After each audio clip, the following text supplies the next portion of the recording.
Nagagubot ang usa ka vaccination site sa Cagayan de Oro City human gidagsa sa mga taong buot magpabakuna og Johnson & Johnson. Dugang detalye sa report ni Cyril Chavez.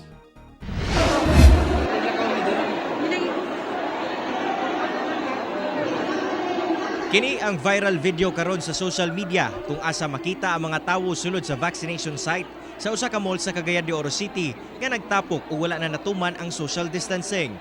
Sila ang nalakip sa A4 ug A5 priority group nga buot untang mag-walk-in aron magpaturok og Johnson & Johnson vaccine. Apan gibarugan sa Cagayan de Oro City LGU nga dili dawaton ang walk-in applicants tungod limitado lamang ang bakuna nga gitagana alang sa mga A2 ug A3 priority group nga anaa nagpuyo sa mga hilit nga lugar sa syudad. Giawhag ni Mayor Oscar Moreno ang katawhan nga magpaabot sa madawat nga text message alang sa schedule sa pagbakuna aron malikayan ang kagubot.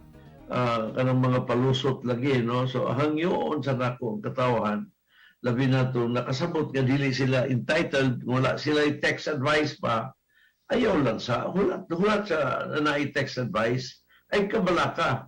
Miabot gilayon sa lugar ang CDO Disiplina Muna Team ug otoridad aron mutabang sa pagplastar sa mga tawo nga anaa sa vaccination site. Kay naay uban lagi ana nga dili nila schedule or wala sila matextan nang ana sa vaccination site.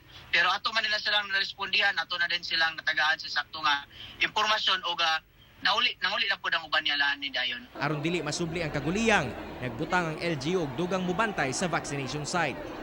Ako, si Cyril Chavez para sa One Mindanao.